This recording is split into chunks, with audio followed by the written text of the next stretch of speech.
Вештерки што се смеат. Да, со црвениот телефон. Dare you. Ќе се јави некој од гледачите? На овој Праша го психологот. На овој хотлайн.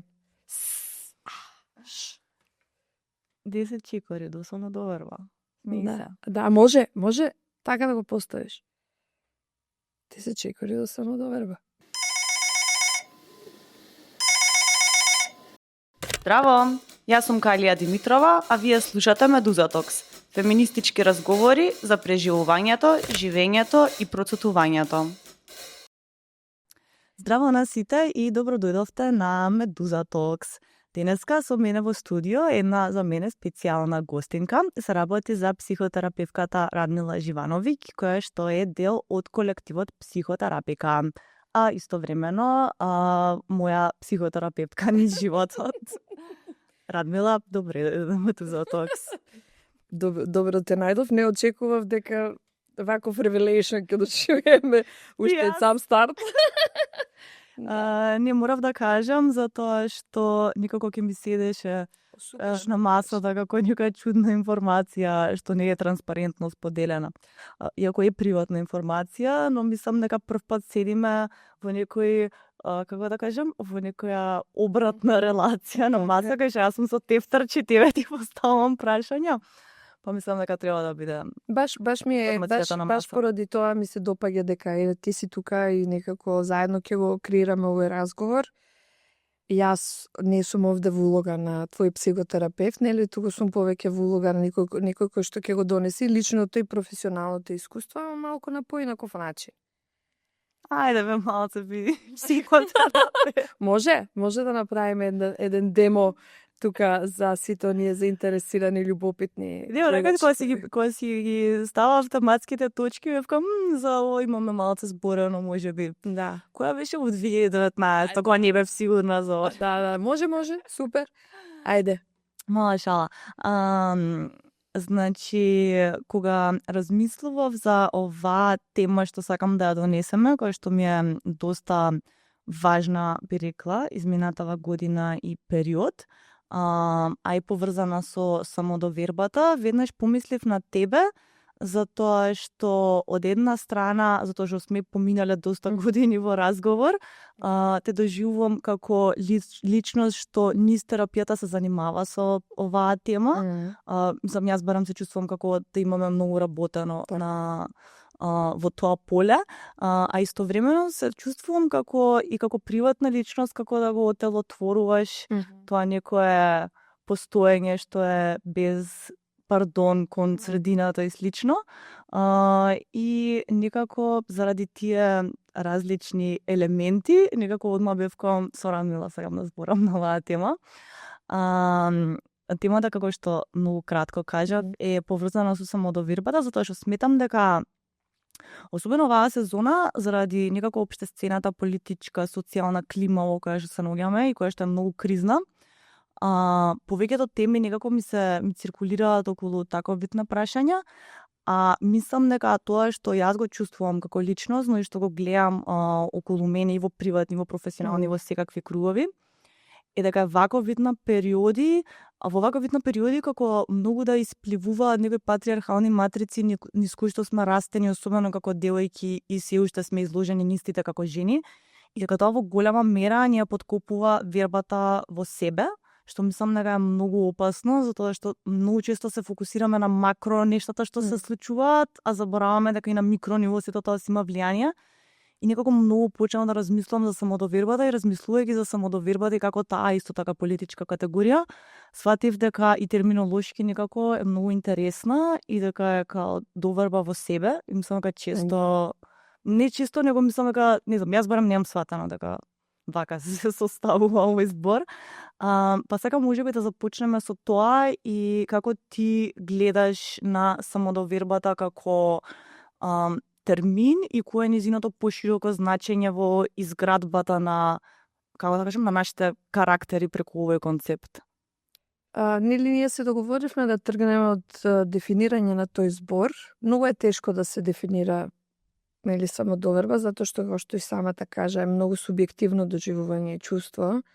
али генерално значи дека тоа е некоја изградена доверба во самите себе, она што го поседуваме како квалитети, како капацитети, дури како ограничување, како ресурси, како да кажам, вештини кои што ги поседуваме. Сето оно што треба да е видливо и за нас самите, како ние гледаме на тоа. Дали гледаме на тоа како нешто прифатливо, како нешто што е окей да е наше, дали го посвојуваме, или ни треба, например, дозвола од некого да ги поседуваме сите тие работи, дали е тоа нечива туѓа проекција, нели, со која што се бориме цел живот, или пак е некоја наше можност, некој кој што ни обезбедил за да се најдеме самите себе. Овој концепт многу мириса и на дозволата да се живее онака како што сакаме да живееме, да можеме да ги истераме битките на начин на кој што сакаме да ги истераме битките, а при тоа да имаме поддршка од околината, а не толку откажување или условување. Има врска со разнебитување, како што реков, на тие проекции кои што ги добиваме од другите, како ние треба да изгледаме, како ние треба да се осеќаме, што за нас е најдобро во даден момент. И се додека ние во некаква средина, не зборувам само за фамилиарната средина, туку и во средината во која што работиме, средината во која што се дружиме, сме интимни со нашите партнери, ја добиваме тој простор. Значи, не го користам зборот дозвола, пошто кога ќе се каже дозвола, значи дека барам дозвола, ама кога го добиваме тој простор на поддршка, да не се случи катастрофа кога ние одлучиме да или одлучуваме поинаку од другите, кога влегуваме во некаков конфликт за работи кои што сметаме дека треба да бидат така како што треба да бидат, при тоа кога одлучуваме и да не постапуваме соодветно на тоа, на притисоците на другите, и го немаме чувството некоја оттуѓеност, нели, алиенираност од таа средина, казна некоја прекютна, тивок молк или, како да кажам, замрзнување на тој однос. Мислам дека тогаш сме во контакт со оно што јас сметам дека е само довербата. Е многу по системски, општествен, личен, исто така интимен конструкт, нели, и не може да се издвои од системот, а во исто не само од нашиот систем, туку и од трансгенерацијскиот систем, а во исто време и не може да биде, како да кажам, а во исто време и некако привилегијата да се поседува, нели, тоа доживување, да биде само мое лично, интимно, е многу битна. Значи, тоа е еден многу интересен концепт во кој што е во комуникација со системот, некако нас ни е битно да го доживуваме, да го сеќаме, да е нешто што е тука со наша дозвола, нели, првенствено, ние да го видиме, ние да го препознаеме првенствено, а не толку многу да дозволуваме на системот да пенетрира, да кажува како треба работите да бидат, како треба да ги чувствуваме нештата. Да, ова ми е интересно, ми е неколку клучни зборови некако вака ми искачаа додека го раслојуваш ова. Како прво многу се појавува зборот дозвола, што мислам дека е многу клучно во ова за што разговараме.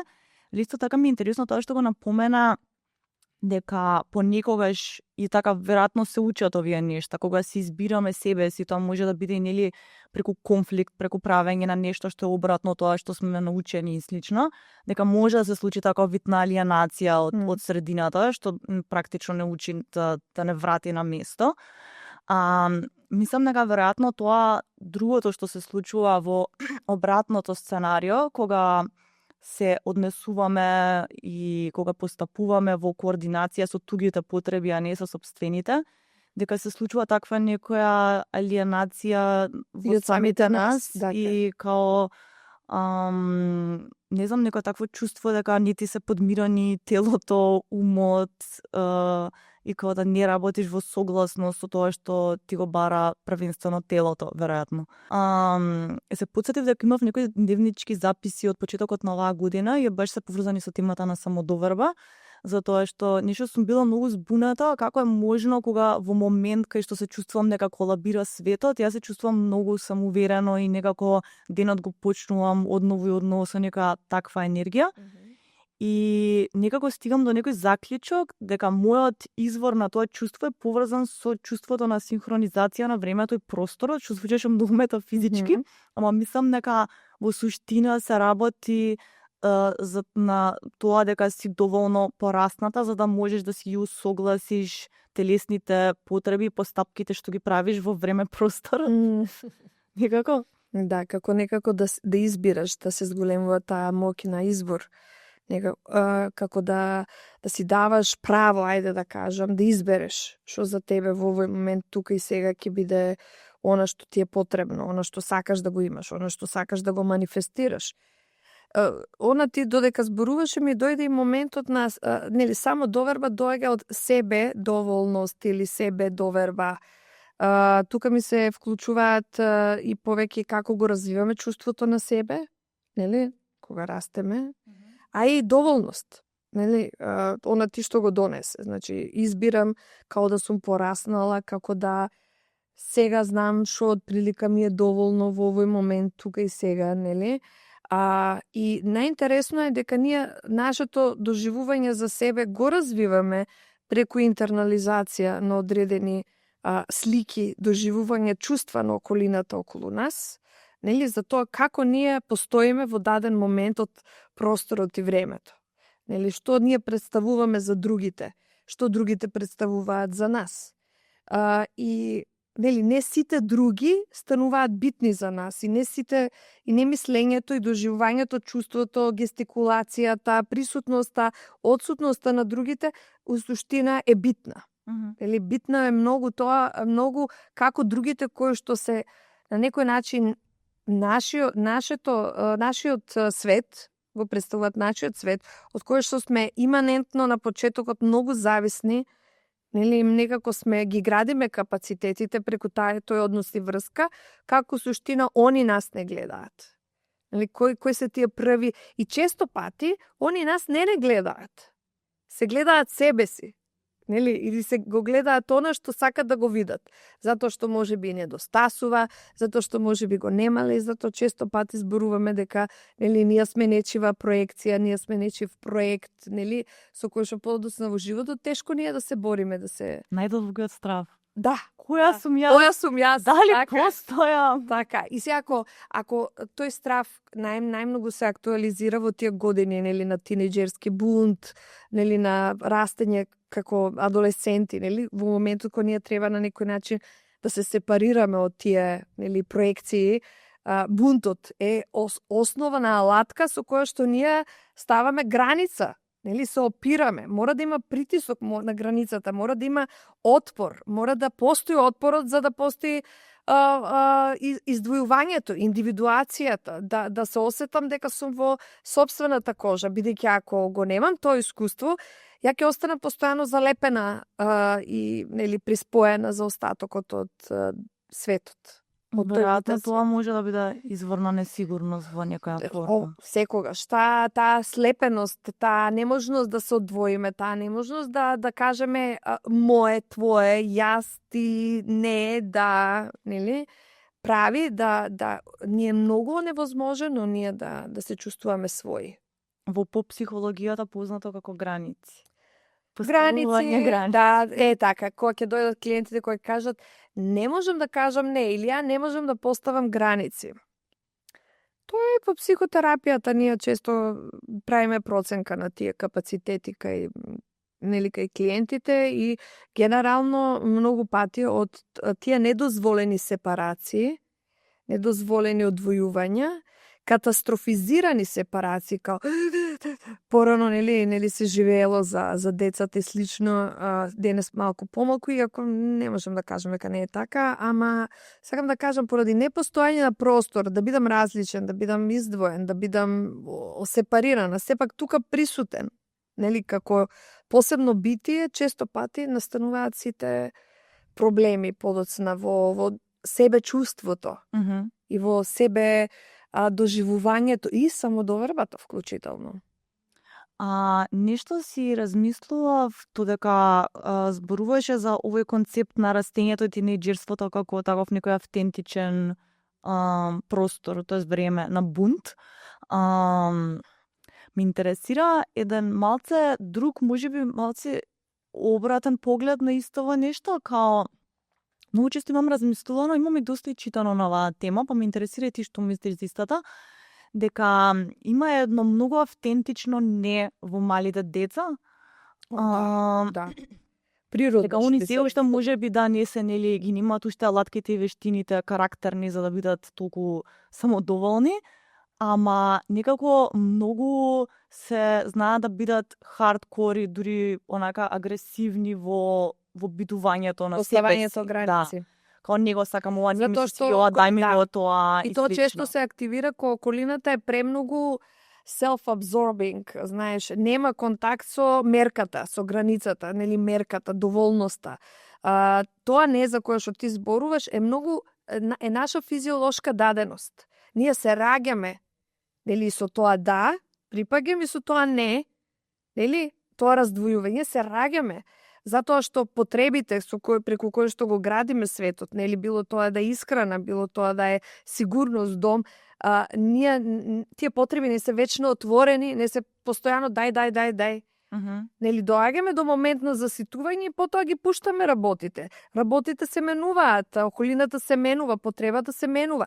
Влегуваме повторно во рамнотежа, пак излегуваме од рамнотежа, значи тоа се некогаш циклуси на потребност за нешто и, нели, повлекување од тоа. Значи не можеме ние постојано да бидеме влезени во нештото, а при тоа да го нема, да не го дозволиме капацитетот на децата, да се повлечат, да стават граница. И сега ние најчесто многу интересно колку лично ги сметаме, ги нели сваќаме тие граници нивни, нели, колку повредливо дури. Нели? Дека, нели, многу често се слуша таков некој мовет поврзан со малите деца, као демек не ме сака. Не сака да седи окај мене во раце. Боже, не му се седи во раце во момент. Поврзано со ова што зборуваме самодоврба за жените. Сеќаваш, јас барем сум дел од тој период кога раставме и кога требаше да се смешкаме на сите кои што познати што ќе ги видиме, дури да се поздравиме, ако ти заиде некој да те бацува, тогаш и да му дадеш образ, иако не ти се многу допаѓа тој човек, и да те штипе, и да те допира, и да едноставно. Мене никогаш не ми биле пријатни тие моменти на преголема, како да кажам, љубезност, угодување, плизерство дури. Некоја кое што е наметнато, тоа не било природен мој капацитет, но околината го има наметнато, затоа што јас сум требала да бидам послушната керка или таа керка во која што сите гледаат, а нема врска, не гледаат сите, ама ајде, нема. Него тоа сакам да кажам, тој наратив на кој што е воспитувана и мојата мајка, и нејзината мајка. Како ние треба да бидеме тие што се прилагодуваме на околината. Ние не размислуваме дека околината треба да се прилагодува на нас. Во однос на тоа, па имам сега керка, која што многу добро ме учи, нели, како суштина што е тоа, кои се лекциите што сум ги пропуштила. Од типот на многу јасно поставување на граници, на почетокот не ми беше јасно, но научив да го ценам тоа. Научив да преку нејзиното поставување на граници јас да добивам многу значени лекции кои што можеби ми недостасувале. Знаеш, јас се сеќавам дека мене никој не ми учил како да се штитам. Тоа е една од работите кои што најмногу ја среќавам кај луѓе кои што се силно повредени од системот. Они не научиле како да се штитат. Не знаат како да се... Они чекаат заштита од системот, чекаат заштита од таткото, од патриархалниот систем, нели, кој што у суштина и не се замара многу со потребите на помалите, нели? Едноставно се идеализира еден систем кој што би требало да не штити, а у суштина немаме развиено капацитети да се штитиме самите себе. Као тоа да е погрешно, значи сега јас треба да се штитам од тебе, да? Треба. Why? Затоа што не сме се уште толку длабоко во контакт, не се познаваме толку многу, не треба да занемарувам многу информации што ми се битни, нели? Али за да го научам сето тоа, треба да имам дозвола. Нели? Не можам јас сега да се штитам од некој кој што можеби сака да ми биде партнер, ќе ми обезбеди подобра иднина, нели, нема да бидам сама, и на самиот збор кога кажам сама, као блак, да. Нели? Како тоа сама ќе останеш. Океј. Значи, во таа насока мислам дека лекциите кои што сме ги добивале треба да се редефинираат. Заради тоа што то долго останува со нас. Долго останува како некоја забрана, како забрани се то се личните забрани кои што ние се ги ставаме, нели личните и очекувањата од системот кои многу пат треба да ги редефинираме. Мислам дека тоа што многу девојчиња, мислам дека во растењето нешто проаѓаат, некои од нештата веќе ги кажавме, но мислам дека особено во тинејџерството почнува многу интензивно до нас да стига пораката дека не сме целосни, дека вредноста ни е директно поврзана со нешто што е надвор од нас. И веројатно почнува да се учи, да се интернализира идејата дека има нешто што подобро знае од нас самите да се грижи за нас. И мислам дека многу е потребно време, енергија и волја, а и ресурси, зашто понекогаш ти не можеш сама да стигнеш до како да кажам, до вистинските информации. Така е. За да се одучат овие нешта, зашто мислам дека ти подоцна и како возрастна жена се уште ги добиваш овие пораки дека е нели страшно да си сама, дека не си доволно паметна, вешта, умешна, интелигентна за да се грижиш за себе, за да просперираш, за да бидеш среќна, задоволна, дека тоа се негде надвор од тебе, као дека кој немаш тоа внатре. А мислам дека ако уште повеќе помислиме на сите овие ствари, ако ги добиваме ние како информација, ги добиваме додека уште сме во развој, мислам дека ни прави сериозно чувство на несигурност, мало чувство на неспособност, би рекла, затоа што многу нешта кои што ги поврзуваме со преживување во реалниот свет, од кој ќе излезеш од дома, така да речеме, се уште ги гледаме како маженствени или машки и како нешто што не можеме и не треба ние да ги култивираме. Да. И би додала, многу резонира ова со мене, би додала дека многу е попоразително кога не поддршката за да пораснеме во она што сакаме да пораснеме доаѓа од жените, самите жени. Нели, затоа што нели, нашите семејства, жените со кои што растеме, имајќи ја сличноста на таа болка на растењето, нели, на созревањето, барајќи го својот пат, многу пати конфронтирани или компрометирани да бараат нешто за себе, они стануваат најголемите критичари, најголемите, нели, како да кажам, пасивно-агресивни гласови кои што постојано демнат и никако не можеш, го поддржуваат, нели, тој патриархат на некој начин, затоа што на тој начин го хранат, нели, го хранат и не онеспособуваат и нас самите, нели, многу пати најголемите критики ќе ги добиеме од жени, нели, најголемите најгадните коментари ќе ги добиеме од жени. За тоа како ние треба да се однесуваме, да се понашаме, како не ни е срам, така не се или тој срамот кој што често пати доаѓа, или како некако посвојствен за нас жените отколку што е за, нели, мажите, дека во суштина ние треба постојано да се срамиме од нешто, затоа што ако не се срамиш доволно, не си доволно женствена. Или пошто ако пак немаш срам, ти си многу повеќе мажествена. Тоа во прилог на ова што ти веќе го кажа, нели, како излегувањето, самостојноста, независноста, бирање на кариера, бирање на партнер. Човече, многу од жените се уште чекаат да бидат избрани. Јас тоа многу пати, ја го немам тоа искуство. Ја мора да си кажам дека јас си го избрав мојот партнер, потоа си избравме заедно нормално, но ја си ја дадов дозволата да си го изберам мојот партнер, затоа што сметам дека партнерот е битен човек до мене со кој што ќе оградиме животот заедно ако веќе бирам партнер.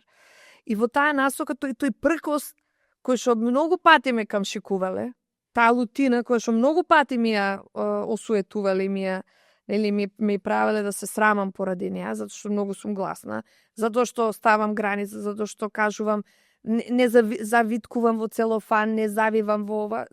Поради тоа ми требаше долго време и мене, нели, да пораснам, па да кажам, па лутинава била присутна тука затоа што мене ме штити. Нели? Така кога ќе кажеш она е агресивна, ајде да го искористам зборот кучка или не знам тамо, да. Во смисла да многу е напана. Нели, многу е дрска. Океј, и шо ако е дрска е заради тоа што веројатно некој ја чепка таму кај што не треба да ја чепка. Никој не се прашува зошто тој чепка таму кај што не треба да чепка. Сите прашуваат, си ја гледаат и викаат шо е на типкава, шо е на женава. Шо парадира, шо привлекува внимание. Сака фокусот да е на неа. Нели? Тогаш одеднаш се проблематизира и вниманието, и фокусот, и драмата, нели? Драматична е премногу, нели? Проблематична е. Не може никој да ја задоволи. Нели, одма се става во некоја категорија и ти кога го слушаш сето тоа, искрено да ти кажам, па не ти е баш пријатно се што ќе го прочиташ, не го добиваш тоа од мажи, го добиваш и од жени исто така. Нели, ако си веќе јавна личност, па посебно ако си јавна личност, ако коментираш малку подиректно тоа што сакаш да го кажеш, тоа де ти бега. Но генерално и односот на родителите према сопствените деца, према нели на некој начин према како да кажам, према тоа како и они треба да постапуваат во врски, кои се они во врски, како треба да чекаат да бидат избрани, како они не треба да бираат. Нели, како у суштина со машките деца се уште повеќе се прави муабет за, нели, тоа дека за задоволството, дека е the ultimate. Со жените никош не се прави муабет дека задоволството е the ultimate, нели, момент во една... А не само ultimate, мислам дека што не постои не тоа. Не постои муабет, било каков разговор. Ама каков муабет? Мислам дека овде е клучно нешто и преска што го спомна како збор, а тоа е послушноста, што мислам дека е многу важна и на, као и во категорија на која збориме за нешто што најлично и приватно, интимно, и подоцна тоа се пресликува и во политичкиот простор, што практично е вајде истото нешто. Али, стварно мислам дека се прави, дека треба човек да направи огромна трансгресија и да биде спремен тоа да го прави свесно, за да бидеш непослушна. Као, многу лошо е тоа прифатено од средината. Било тоа да е како дете, да си непослушна ќерка, непослушна тинејџерка, непослушна девојка, непослушна граѓанка, ако веќе збориме поише за политичка акција и слично. Мислам дека е една од најнеприфатените и непосакуваните женски особини. Као да решиш да ова се ужас и јас ќе бидам непослушна, као не го прифаќам веќе ова. Мислам дека се што имаме добиено како порака како деца е дека треба да бидеме послушни, дека тоа ни е као највисоката цел како девојчиња и жени. Да. Па послушни за да нема другите многу работа околу нас, пошто ако сме непослушни, другите ќе мораат да работат околу нас, за да не на некој начин ги задоволат потребите, апетитите, нели, стануваш некој кој што бара повеќе, нели, како да не треба да се бара, како да не треба да се, нели, како да кажам, поставува некакви услови на животот, као да треба да се прифатат само тие што постојат и така најлесно ќе си поминеме.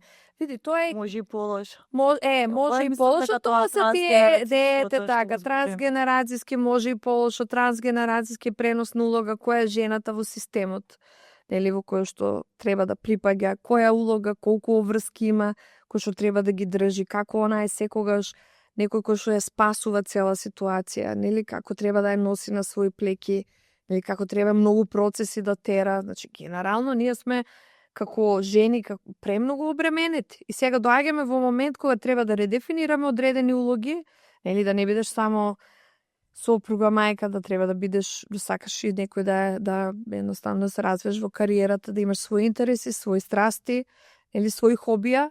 Колку дури кога го кажувам ова ми звучи многу машки. Знаеш како ја хоби да имам сега. Да, рибарење, праење некои работи. Знаеш, ама добро што менуваме многу работи и мислам дека и околината се менува и мислам дека се, како да кажам, и партнерите кои што ги бираме, и околината и пријателите кои што ги имаме, не само и женските, машките пријатели кои што ги имаме, многу големо разбирање. Јас не идувам и досега не сум осетила барем, нели, некаква понагласена потреба некој да ме отфрли како резултат на тоа што ќе го кажам, на идејата која што имам или пак на моето не. На слободното постоење. Да. Интересно ми ова што преска го подам на мој се ми се врати што го спомна за стварите што ти ги учиш од твојата ќерка и што се јава и да тоа многу масовно се случува во моментов. И е исто така нешто за што си размислам за како практично почнува да се случуваат тие генерацијски преломи. Беше за враточетка ми пред некој ден разговаравме, се потсеќавме на тоа колку бевме несигурни додека бевме тинејџерки, што заради тоа како не третирале дома, што на улица, што во школа, булинг, све и свашта.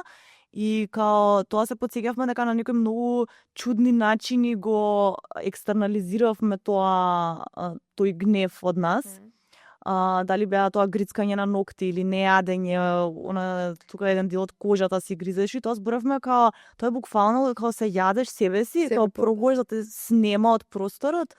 И зборавме за тоа наше искуство во релација со незината ќерка која што е сега многу малечка, што и вика као дека веќе гледа дека манифестира кажување не уште пред да почне да збори. И не знам дали е тоа нешто што е одговор на тоа дека ние се им дозволуваме на децата денес да бидат по-автентични и своји, или некако, не знам, по-несвесно се случуваат овие тектонски промени низ генерациите, али мислам као атмосферата во која што ние станувавме жени, би рекла, беше стварно многу хардкор од оваа перспектива кога ќе се навратам. Да. Има многу микроагресии ги во воспитувањето кога се пренесуваше таа реч, таа порака од мајка на ќерка или од женската страна на внуката, кој како треба да се понаша и да се однесува, али мислам дека тие генерации очекуваа и генерациите после нив очекуваат дека дома не смее да се каже не, ама надвор треба да знаеш некако магично да го кажеш тоа не, нели, да се спротиставиш, да едноставно кога ти е тешко да се справиш со тоа, да знаеш, нели, како да се справиш, а дома некако магично тоа не исчезнуваше некако. Дури бевме и често пати казнувани, нели, кога ќе се случеше тоа не, затоа што тоа пак назад се интерпретираше како не сум доволно добра мајка, нели, не правам добри работи, па затоа вака ми се враќа. Нели, тоа не беше ставено во контекст на некаква евалуација на улогата на мајката, дали е доволно добра или не е доволно добра.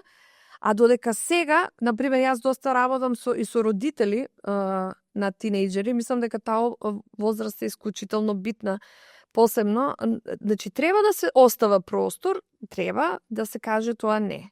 Меѓутоа, она што треба да избегнеме е да дозволиме, па се од еден екстрем на децава, нели, да се појави една тиранија на тоа не, нели, во која што се губи па секако чувство дека во системот треба некако да функционираме со да и со не, и дека не треба па ние сега да го загушиме, нели, истите тие генерации кои што не знаевме да кажеме не на нашите родители, можеме многу лесно да преминеме во генерации кои што не можеме да кажеме не на нашите деца. Знаеш, зависи како ќе разбереме таа развојна задача наша.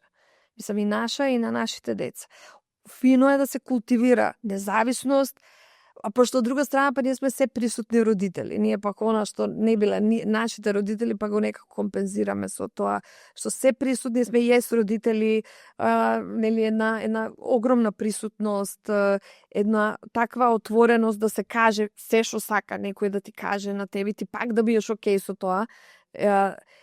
И се зависи од нашиот избор. Значи, каде ние ќе видиме границата, да дадеме простор, но во исто време да не се избришеме себе си од тој простор. Значи, ние сме битни, како битија, не само како родители. Затоа што тргни го тоа родителското на страна, чувствата се тука, нели, доживувањето дека со некој градиш заедница, он упорно не сака да биде дел од таа заедница, и прашањето е, нели, што тука треба да се смени, што треба да се промени. И од таа насока сакам да кажам, не секој е не и не секој простор за не би можел да значи дека ние учиме лекции, можеби е повтарање на лекциите само кон нашите деца. Се сменил малце диктаторот. Мислам, патриархалната педоцентричност, нели, наместо патриархатот станавме многу повеќе педоцентрични, а некако возрастниот капацитет се губи. Знаеш, во момент кога треба да се развива, се губи, затоа што повторно се става in service на нешто друго, развојно, повеќе потребно, например. Јас пак е битно сега да бидам мајка, нели, тоа е ултимативно. Јас да бидам мајка. Преплавени си социјалните мрежи. Еве, имаме многу инфлуенсери кои што, нели, баш тоа го користат, тој аспект да го користат да донесат, нели, како некакви пораки кои што така не можам да се согласам дека се многу пожелни за нас како генерација на жени, нели? Например? Па едноставно не секоја жена би одлучила да биде мајка денес. Добро, тоа нормално. Да.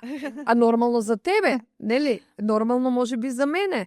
Ама сакам да кажам едноставно просторот во кој што жените може да одлучат што сакаат да бидат, кај сакаат да се насочат, во која насока да се движат, нели, без чувство на притисок, обременување, срам. Јас навистина, еве, од мој личен пример, јас сум многу уморна мајка слеш психотерапевтка слеш и едвај во последниве 2 години наоѓам време за себе. Почнувам да го градам тој простор околу себе. И можам да кажам дека и покрај тоа имам многу поддржувачки и партнер кој што, нели, на некој начин се правиме многу работи заедно и пак сум уморна. И не знам од каде да ја црпам таа, се извинете, факинг енергија за се што треба да се направи. И решив, одлучив да го оставам тој најдобра мајка, најдобра терапевтка или најдобра тоа, да го оставам и да ти кажам, самото оставање ме ослободи многу. Искрено. Кога го оставив, кога си реков можеш, нели, имаше една вежба што мене многу, ајде пробај да бидеш најлошиот терапевт што можеш да бидеш, или пробај да бидеш најлошата мајка што можеш да бидеш. Што се појавува? Еве, пробај ти да бидеш, не знам, најлошата другарка, или пробај да бидеш најлошата. Што се појавува за тебе? Што е тоа? И многу пати ние не сме ни размислувале на тие работи. Ја не знаев ни што ми се појавува. Јас бев истота терапевтка што сум и таа што мисли дека треба да биде совршена, немав некоја голема разлика. Со тоа што оваа што е биде најлошата ми носеше повеќе чувство на нормалност, реалност, нели, тоа дека јас имам право на свој умор, имам право да кажам не, нели, па дури во професијата што ја правам, нели, дури во улогата која што играм, да кажам не како мајка, да кажам не можам, да кажам не сега, да кажам не сакам, да кажам дека тоа воопшто не согласувам со тоа. Значи, едноставно, тоа постојано чувство дека треба да пазиме нешто катастрофично да не се деси, често пати си го поставувам и како експеримент, како прашање, еве, нели, што е тоа што се креира за мене кога јас сум најлошата мајка? Што се случува? Нели, јас сум буквално можеби слична со онаа што убедена дека најдобро у секое време од постоењето. Само што можеби сум малце порастеретена и малце сум поодморена. Малце по тоа што се прецепира како себична. Да, да. Ама интересно ми ова као дека мислам дека апсолутно не фаќа паника од самата идеја дека можеме некого да разочараме или да ја разочараме сликата што имаме за себе на таа токсична продуктивност. Тоа е повеќе. Повеќе е дека сликата за себе разочаруваме, другите луѓе не се толку разочарани. Јас често го носам и тоа и во тераписки процес. Што ќе се деси? Еве, пробај. Нели? Што би се случило? Дали луѓето толку стварно бегаат, се кријат, влегуваат во грмушки, нели, се плашаат, се потресуваат? Ништо не се менува, ништо. Само се менува нивото на енергија и на тоа колку ствари полесно можам да дишам. Животот е малце полесен. Ама веројатно е многу нормално да разочаруваш луѓе. Као нормално е некој да мисли дека си сгрешила, дека си направила нека грешна одлука што не била за нив добра, ама за тебе била добра, да бидат као what the fuck ме повреди, во ред да повредиш некого. Као мислам дека малце преголема тежина ставаме на овие ствари кои едноставно некој со право ќе ти се наљути, као што? Тоа е поврзано, значи јас зборот разочарување го врзувам разочарати, значи да се направи кршење некоја илузија, некоја магија, нели која што имаме створено. И најинтересно е дека сите тие слики се импортирани. Значи многу малку ние прашуваме дали тие слики се реални, дали сакам или да ги правам така работите. Ние сме како во некој автопилот. И во суштина таа идеализација многу интересно е доживувам дека ако ја немаме таа идеализација ќе се па да бидете разочарани. Јас кога открив разочарувањето, јас се препородив. Откога открив дека сум заменлива и откога открив дека можам да ги разочарам луѓето и дека сите не мора да ме сакаат. И сите не мора да ме ценат, сите не мора да ме почитуваат. Не сум јас за сите не за мене. Значи, не можам да ти опишам колкав терет ми падна од плеки. Но да дојдам до тоа место, мислам, тоа беше, како да ти кажам. И повеќе ми беше следното, да речеме, подпрашање, затоа што мислам дека ова се некои ствари што веќе многу ги зборуваме, ги знаеме као на теоретско ниво, ама дека е многу тешко да се отелотворат и дека сепак на крајот се случува пак таа борба кај што избираме потреба на друг на место своја. Ти остануваат во глава. Ние никогаш не постапуваме по тие наши идеи. Значи, ние само зборуваме и често пати умот ствара илузија дека ако сум го помислила, дека ствари сум го направила, нема врска. А како тоа се случило во твојот живот како процес? Искрено, тоа се случи во период кога реално почнав енергетски, тоест физичката енергија да ми се троши. Или кога се судрив со некои мои ограничувања. И преку многу лична работа. Значи, многу работев на себе и на тоа што мене ме спречува за да стигнам до некое место кое што помирно, поспокојно за мене. Значи, колку и клише да звучува, тој мир е пријатен, тој мир е убав, тој мир е ти изчисти на главата, да ти е мислата да не те тероризира, да не те напиње од внатре. Значи, така сега сум, сакам да кажам, едноставно преку јас барем сум некој кој што сака да стигне на тоа место, потребно ми е. За мене не е поентата дека ќе се избришат сите негативни работи што постоеле во мојот живот и нели дека одеднаш јас ќе се разбудам како во филмов на Барбика што беше со розовиот свет на Грета, уопшто, туку дека уствари полесно можам да ги толерирам и помалку да се дисрегулирам кога ќе се сретнам со тие искуства, а повеќе ќе можам да гледам во оно што јас го поседувам и да бидам окей. Значи, кои се моите ресурси, дали јас стварно сум сама, не сум сама, имам луѓе околу мене, каде ја гледам нивната љубов, каде гледам нивната поддршка, нели? Како ја редефинирам осаменоста, мислам, во смисла не мора се со други да правам. Знаеш, како јас тоа го почувам да го практикувам повеќе, да го пробувам и не се замислувам дека тоа ќе дое за еден месец. Нема да дојде за еден месец. Не, често пати викам колку време било потребно да се набута внатре, толку време е потребно да излезе надвор, знаеш, така да јас го акцелерирав малце со некои процеси, со некои чепкања, со некои превирање, но главно е грижата за мене. Јас сметам дека почнав да се грижам за себе, затоа што ми беше преку глава да ја носам целата таа моја одговорност не само за мојот, туку и за животите на другите.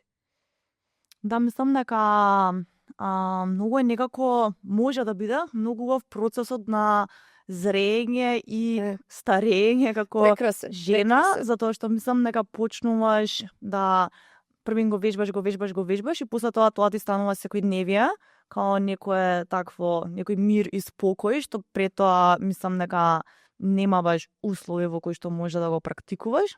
А од друга страна, мислам дека затоа што нема нешто пострашно за овој систем во кој што живееме од жена што старе, а што е задоволна со сама себе. Мислам дека и во тој процес сме пребомбардирани дека не сме доволни какви што сме и дека всушност рецептите за успех, самодоварба и што и да е се поврзани со тоа колку ќе го успориме процесот на старење. А всушност мислам дека и тоа што го разговарам, и затоа ми е многу жал што многу често се стиснати овие наративи од јавниот дискурс за жени од 40 па нагоре и мудроста што ја носат. Но, јас мислам дека за мене беше битно дека многу јас лично сум изфорсирана низ животот, низ 20-тите, 30-тите, претерано многу се форсирав. И осетив огромен притисок од работите и во еден момент колабирав, значи ми колабираше силата и си одлучив, решив дека од 40 до 50 ќе биде декада на моето будење повторно, некако грижа за себе. Ќе се ставам себе си на прво место, а не другите. Нели колку и тоа да звучи као клише, стај се себе си на прво место, ама вистински. Што тоа значи во реалност да се ставиш себе си? Прво веројатно да се прашаш како се осеќаш, дали ова за тебе има смисла, нема смисла. Многу од нас се одсечуваме од интуицијата која што ни е дадена. Значи не сме ние само, имаме интуиција, ние имаме gut feeling, ние имаме доживување и пред да мозокот ни ги редефинира нештата, ни даде смисла, ние ги осеќаме работите. Значи многу е битно да се поврземе со себе на ниво на кое што си дозволуваме да ги осеќаме работите и да не секогаш со сите информации одлучиме дали да одиме или да не одиме. Значи едноставно на тоа ниво, на многу по-праймал ниво, на многу по-инстинктивно ниво, физиолошко ниво да се поврземе со себе си. Многу повеќе отколку, нели, постојано, нели, да се прашуваме, преиспитуваме, анализираме, нели, да размислуваме кој сакаме да бидеме. Многу повеќе дали го осеќаме тоа. Да, па мислам дека ова е важно со оглед на тоа што мислам дека во моментов премногу проаѓаме низ животот и низ деновите како дисоцирани целосно од телесното доживување. Јас исто така имам забележано дека тоа што го спомна за колку е потребна работа на себе за да дојдеш до тие простори, но колку и тоа станува уште една обврска на милијардата обврски ако го гледаме како мисловен, интелектуален, таков сега имаме блум на програми за лично просветлување, раст, развој, што и да е. Нели брат стреси ќе работи. Нели едноставно како да не си доволен ако не отидеш на нешто такво, на пример, некогаш на некому е потребно тоа, нели, да се вклучи во група со луѓе за да се запознае на еден поинаков начин, да излезе од комфорт зоната, но понекогаш и поинакви искуства се потребни, често пати искуства во кои што најчесто не сме се сретнале во последните 2 декади. Например, никош не сум се качила на водно, сега се качувам на водно. Сакам да кажам едноставно некој предизвик во кој што често си го тргала на страна, не си сакала да пробаш, не си обесхрабрувала. Пробувањето на различни истражувањето, експлорацијата, дозволата што сами си ја даваме, дали нешто ќе ни се свига, нема да ни се свига, без многу да се оправдуваме. И тоа оправдувањето е ужасно нешто кое што ние постојано го правиме, нели, да кажеш не без да додадеш уште 5-6 реченици зошто е тоа не тука присутна. Ја уште не може. А сум пресвесна, вака пишувам порака, нели? Не, запирка. Што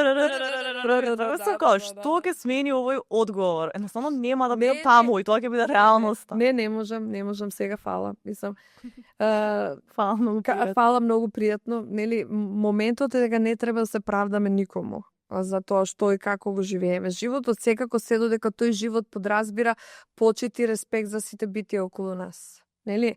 Не го правам, живејќи го мојот живот, јас не повредувам никого. Нели? Со тоа што може би имам погласни ставови, сакам да го кажам оно што го мислам, нели, не повредувам никого. Како јас можам да повредам сем ако, нели, не делам совети за некој кој што не ми побарал, или пак се мешам таму кој што не ми работа, или пак превземам својот пат. Така е, ама замисли си одењето по својот пат некому му представува повреда. Знаеш, и сега ти треба да правдаш она што единствено не го повредува другиот, а тоа е мојот живот. И некако, како да ти кажам, станува тешка задача да го докажеш тоа и не треба да го докажуваш тоа. Не треба да го правдаш тоа. Но, често пати, нели, бидејќи сме условени на разни начини, вината, срамот, прават силен кекен и така нас не онеспособуваат да се чувствуваме како дел од заедницата. Да чувствуваме дека доволно придонесуваме, пошто едно од работите и лекции кои што ги учиме, ние мораме да бидеме корисни, in service of the others. Апсолутно. Посебно како жени, дека треба да служиме на другите. Никој не рекол служете на себе прво, па на другите. Тоа го учиме на многу тежок начин. И така да мора постојано го зборуваме тоа. Значи прво на себе служам. Нели? Па после служам на другите. Не е возможно како поинаку. Ама и за тоа треба да се научиме. Тоа е ново движење. Знаеш, тоа не е сега јас. Тоа е нова навика, како да кажам, тоа е баш ново движење. Како да го правам тоа ново движење? Па почуваш од нешто поедноставничко, полека, нели, го градиш тоа како искуство. Не може веднаш да се случи од денес за утре. Имаш трпение, но битна е намерата. Која е намерата? Сакам да се чувствувам полесно, послободно, да ми е помирно, нели, да сум со луѓе кои што сакам да бидам, нели, не луѓе кои што едноставно мора да ги трпам. Да, мислам дека е многу важно затоа што стварно живееме малце во атмосфера на инстант гратификација и мислам дека стварно ние онака на многу на многу мала цртичка во батеријата ни е трпението. Да. И сега, например, ова зашто ние зборуваме, например, не знам, ти ако 22 години, да речеме, си учела нешто, не знам, како да бидеш човек на оваа планета, као не може сега со 3 прочитани текста по психологија, со 5 посети на психотерапевти, со така малце self-talk, одеднаш као сега сум подкаста, знаеш. Ама тоа е онака, мислам, разбирам од каде доаѓа тоа, зашто е малце разочарувачки кога ќе помислиш колку треба одново истите работи да ги вежбаш секој ден за да почне тоа да ти станува животот. А од друга страна нема друг начин. Да, нема друг начин.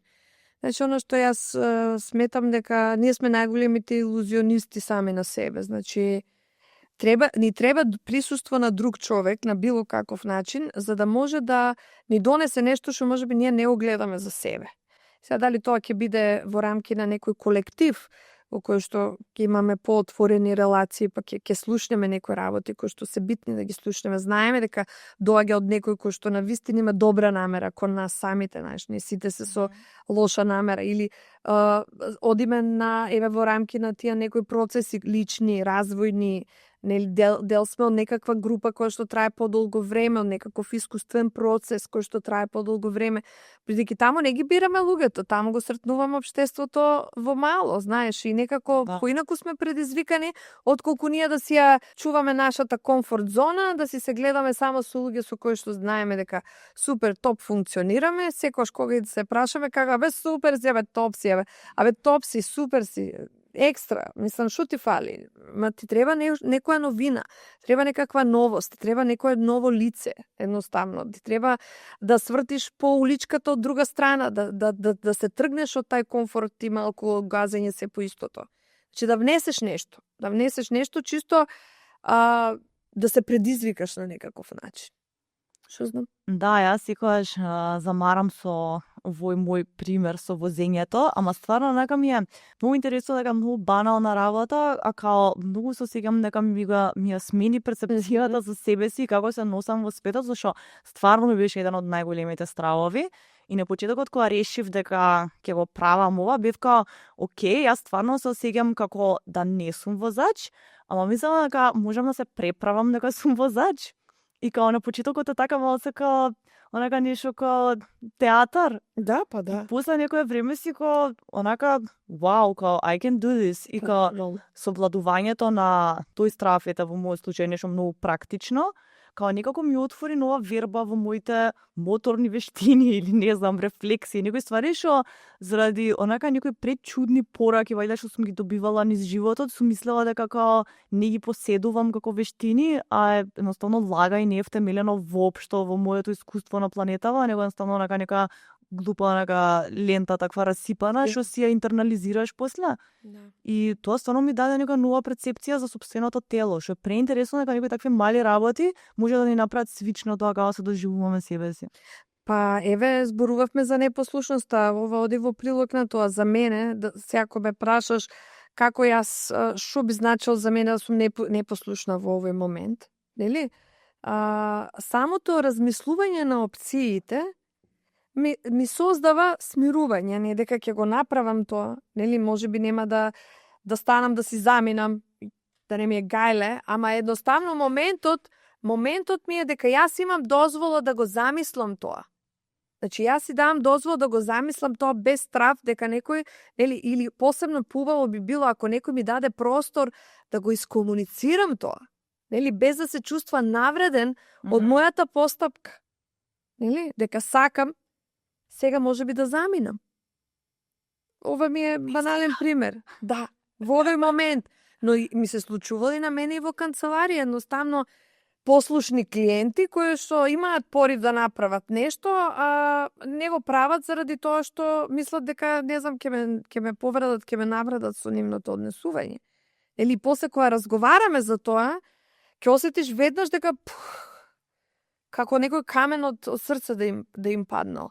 Не е дека ќе го направат тоа. Некојаш на еден клиент му дозволив да си замине од мојата канцеларија, одма сега во моментов да си замине од мојата канцеларија и после разговаравме на следната сесија како беше, вика, никош тоа не го доживеав, многу беше ослободувачки. Значи едноставно не само идејата дека, нели, што е тоа, што подразбира тоа. Да сум непослушна можеби значи да кажам не ми се свиѓа нешто. Нели, не значи дека јас ќе одам, ќе влезам и ќе почнам да кршам и да унередувам некој друг. За тебе таа непослушност можеби е нешто друго. Ама дали си даваме простор да ја изартикулираме, да ја осетиме, да ја донесеме, нели, и да видиме дали уствари тоа е тоа што можеби би не ослободило малку повеќе. Да, мислам дека како некое кругче од кај што почнавме, јас многу размислував кога во мојата фантазија, кога размислував за овој разговор, многу размислував за колку самодовербата како нешто е врзана со зборот можам, али реално многу е врзано и со зборот не збор, фраза не можам и се не сакам, така да ги има и двете страни. Така е, у суштина е поврзано со интеграција на тие два збора, капацитетот да се каже можам, нели, е исто така поврзан со капацитетот да кажам не можам. Они се преблиски. Како колку што е поврзано да со капацитетот да се каже не. Ама да, не да како да, туку да како да, го бирам тоа. Да, афирмативно. Афирмативно да, не да, како некој послушник. Пасивно да. Туку афирмативно да, колку е поврзано и со капацитетот да се каже не. Тие мора да бидат во некаков баланс. Бидејќи така само има смисла, нели? Пошто ако велиме не на едно, на што викаме да? Да, мислам дека е многу важно да се научиме дека бидување на возрастен човек одговорен за сам себе значи да имаш активна улога во сопствениот живот, колку да тоа страшно, особено во вакви времиња. Да, ептен. Да имаш одговорност врз сопствениот живот. Баш така да ние мислиме дека сме активни, пак ќе кажам, а у суштина ние сме само експлоативни, нели, еден кон друг, кон нашето време, капацитети, квалитети, нели, ние ги даваме онака безрезервно на располагање, наместо да имаме активен однос кон нив. А активен однос значи, нели, сакам да го дадам ова не сакам да го дадам. Нели, ова можам да го направам, ова не сакам да го направам или не можам да го направам. Еден активно динамичен однос кон себе си во однос на околината, барањата од околината, во однос на моите лични собствени барања. И така до крајот на животот. Да, убаво би било така. Порелаксирано, помирно. Радмила, јас можам до утре да зборам на темава, Ама Очигледно јас сам дека некако убаво ја донесовме од мал милион перспективи. Искрено мислам дека стварно е, што би се рекло, предизвикувачки човек да верува во себе и во својата реалност во овој политички и секаков момент. Али не знам јас, ако нешто извлеков од ова е дека во голема мера се работи за таков досаден, трпелив труд што едноставно мора да го правиме секојдневно ако сакаме да ги користиме тие наши резервоари на верба паметно и отелотворено. Како да бидеме окей со тоа досадно. Знаеш. И тоа е вештина, знаеш. Ама многу ми се допаѓа како ова на крајот го баш така, не е интересно секогаш, баш е и досадно, баш понекогаш и како да кажам, премногу клише, знаеш, пошто тоа што ти го кажа, премногу се зборува за тоа, у суштина никогаш не стигнуваме до тоа место, али е едно така питко, фино патување. Не знам, голема нежност има во сето тоа, големо разбирање, што ние не си да ги разбираме повеќе другите отколку нас самите, баш ова е баш можност да се разбереме повеќе на самите и тоа е доволна причина за оваа авантура до крајот на животот. Ми се свија зборот авантура, многу го сакам. Yes. Радмила, фала ти што беше моја гостинка и што имавме еден ваков, како што кажав, интересен свич на улоги. Се надам дека ти беше забавна авантура овој разговор. Убаво патување беше, да. И дека се чувствуваш убаво после овој час. Убаво, да. Фала ти многу. Се надам дека вие сте добри, фала што не гледате. Чао.